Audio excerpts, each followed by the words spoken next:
চট্টগ্রামের toll road এলাকায় জ্বালানি তেল মজুদ ও পরিমাণে কম বিক্রির অভিযোগে আনোয়ার জাকারিয়া ফিলিং স্টেশনকে ১ লাখ টাকা জরিমানা করা হয়েছে।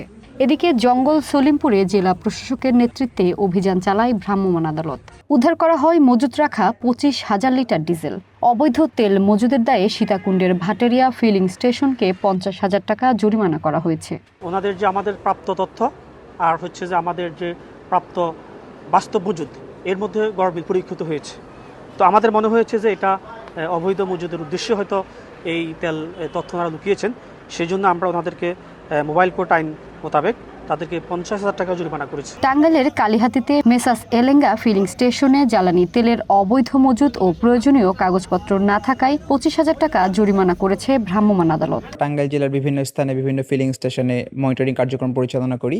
এখানে একটি ফিলিং স্টেশনে আমরা দেখতে পাই যে ১০,০০০ লিটার ডিজেল, ৪,০০০ লিটার অকটেন এবং মোটামুটি ১৮৬৮ লিটার পেট্রোল থাকা সত্ত্বেও তারা বিক্রয় কার্যক্রম বন্ধ রেখেছিল।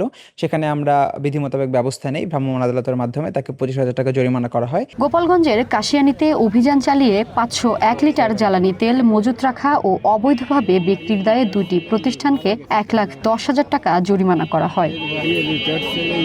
গত ৩ সপ্তাহ ধরে নীলফামারী জেলায় পাম্পে তেল সরবরাহ ব্যাহত হওয়ায় বিপাকে সাধারণ মানুষ।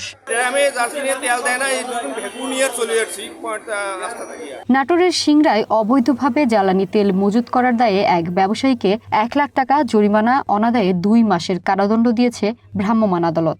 উপজেলার শেরকোল বাজারে এই অভিযান পরিচালনা করা হয়। ৫৮ ব্যারেল তেল আমরা উদ্ধার করি। অবৈধভাবে সেটি মজুত করা ছিল। তার মধ্যে ২ barrel Mobil, ৪৯ barrel diesel, ৫ barrel octane এবং ২ ব্যারেল পেট্রোল।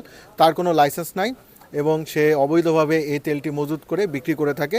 তো এই অবৈধভাবে তেল মজুত করার জন্য তাকে আমরা ভোক্তা অধিকার আইনে ১ লক্ষ টাকা জরিমানা করি। শেরপুরে ঘন্টার পর ঘন্টা ফিলিং স্টেশনে অপেক্ষা করেও মিলছে না পেট্রোল, অকটেন।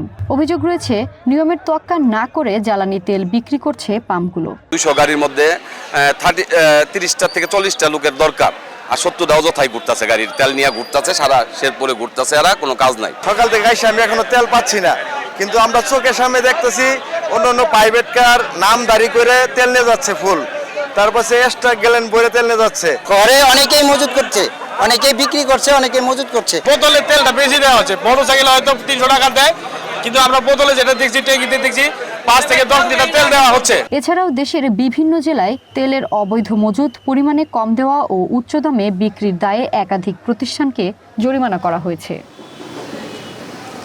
ভূমি সারথী, ওয়ান ন্যাশনাল ডেস্ক।